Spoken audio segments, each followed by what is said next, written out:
So the new Rift Rebellion event is here. It's actually really worth doing, at least if you want noble chaos runes, which you should if you want to min-max your build. This new update brings a new battle pass. They are doing something a little bit different this time around. There's also a shop update with a new outfit, and there is indeed Black Friday sales. So let's go through everything in this video along with some weekly reminders. First of all, be aware there was a whole lot of weapon skill changes. So balance has been changed up quite a bit, particularly PvP, gap closers, CC durations, and a lot of PvE damage buffs on longbow and dagger specifically. But now let's jump to this Rift Rebellion event.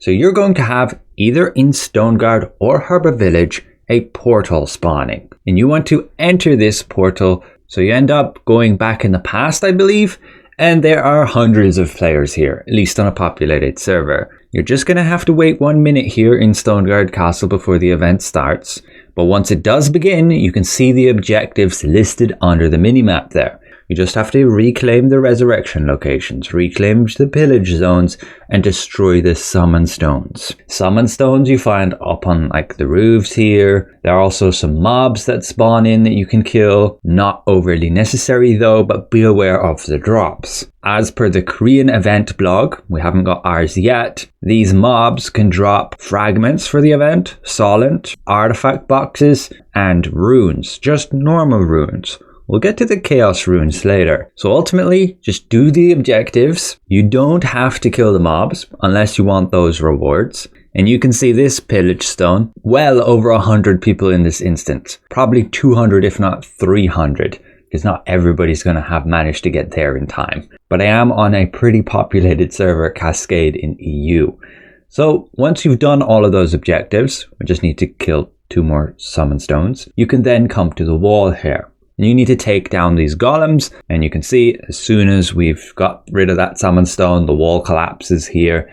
This was a bait. Don't run after this golem. You're better off to stay back and kill the golems outside the wall here. I feel they don't have enough hit points, but it honestly doesn't really matter because killing these doesn't give you the best rewards other than say those rift tokens and maybe some regular runes. What you want, and most important, is to get some damage on this guy, Drog.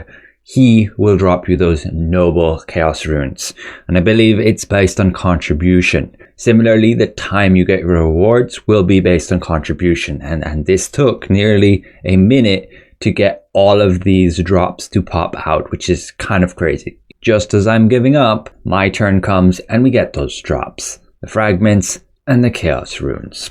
So don't leave before you get your loot. A lot of people did and see all of this loot just lying on the ground, and the game will kick you out of the event a minute after the boss is dead. And that's it. This event is really valuable just in terms of those chaos runes.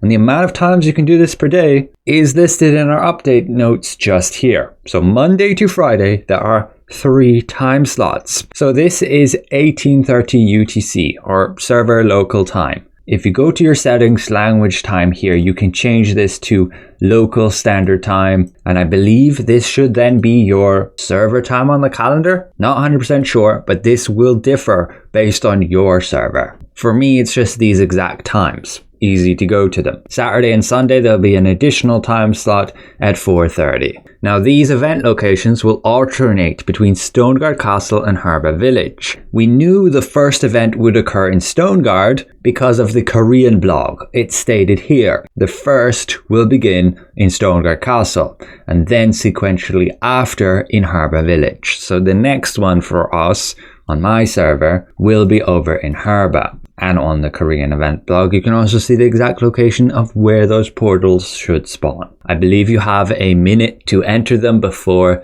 the event is going to begin. So you have a bit of time to go there. But again, the most important thing is to get contribution on that boss at the end. And that will give you the chaos runes, which are really valuable. Usually they're pretty hard to obtain. You can even get more than 2. This guy got 4. The event should last up until December, this being the first week. So that means 2 weeks total. And if you manage to attend all of these events, and even if you just drop 2 Chaos Runes per event, you should be able to get over 40 Chaos Runes. More if you include the extra time slots Saturday and Sunday. And these also are selection boxes, meaning you can choose which slot you want to be getting those Chaos Runes. If I want weapon ones, I can go with those, and we can potentially get lucky here. We indeed got another heavy attack. These also give you a combat power boost versus running your level 80 Chaos Runes. Chaos Runes are usually pretty hard to obtain, so I recommend not missing this event.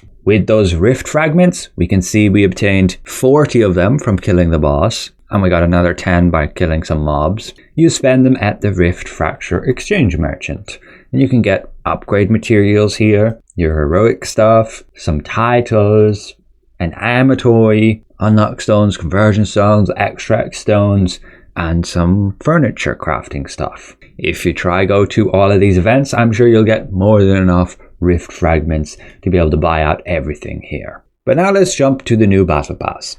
So as you can see here, they unfortunately don't even give a new skin. The top reward is a morph, this weird looking owl.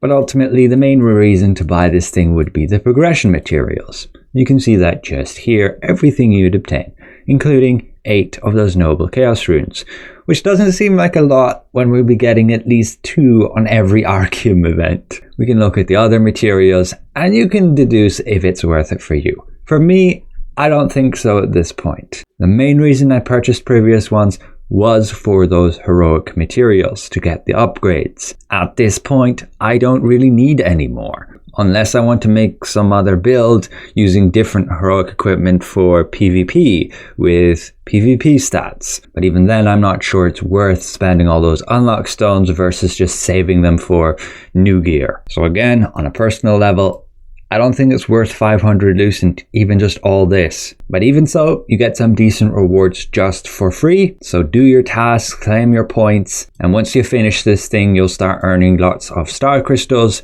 and you'll be able to purchase these rewards. You can get an absolute ton of runes here. It's great value. And other than that, make sure you got Abundance Fruit Mastery reports. You can get the Unlock Stones, Extract Stones, Conversion Stones, extra dungeon runs, Abyss tokens, things like that. Very useful stuff. But now let's look at the shop. So they finally introduced the Golden Masquerade skin to us, and this is the full outfit here on the female character, with my weapons on the back too. We can view more and look in the Mirror Boutique, and you can see you can indeed remove the decoration, which is just that cape on the back. For the male character, the skin is going to look like so, and again you can have that same mask here. The decorations again for the chest piece is removing the same cape on the back.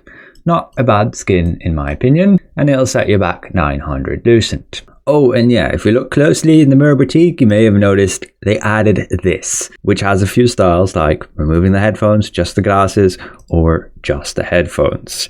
Yeah, that's really weird. And Tico was saying the bunny outfit was too immersion breaking. They do also have the return of the Stormcaller outfit here. Again, they have that feature to remove the tattoos, which is nice, which they didn't have the first time they were selling this skin. That's the outfit on the female character and the male character here. You can remove the decoration, which is that thing on the back there. And that's 1,250 Lucent. And it comes with the weapons with the new Stormcaller orb, as we haven't had the skins returning since the orb was added. And otherwise, some rotations of morphs, amatoys, tombstones, and this Abyssal Lord outfit's also back. And finally, if you do want to buy Lucent, there is a Black Friday discount. You can see that here. Like the top pack, instead of being €150, is 105. And there's also a discount on this cosmetic hat bundle. 17.5 instead of 70. Kind of crazy, the base value of that pack. But that's it for the shop update. Let's move on to some weekly reminders. So this is the usual full list. Just make sure to include in that the Rift Rebellion event. Again, just to get those Chaos Runes, they're pretty valuable. So first visit your Sundries merchant, get these contract scrolls, make sure to do them with your Abyss tokens, which I sorely need to do as I'm at the cap. Visit your contract merchant to purchase your extract stones and ink, and try and make sure to do those contracts, ideally getting the ones that give you these noble polished crystals. If you have more than enough at this point, you could go back to doing cooking contracts to get additional food. From the guild merchant, at least get the conversion stones. There are some useful stuff here otherwise if you have extra of those guild coins. Visit your field bosses, as many as you can. Just get the participation reward, which includes a resistance medal, and you can purchase some valuable rewards from the resistance goods merchant, including these unlock stones if you have everything else you need from here. Visit the Lawless Wilds, get some nebula stones. Remember, you can dissolve the greater ones, and at least purchase these nebula pouches and unlock stones.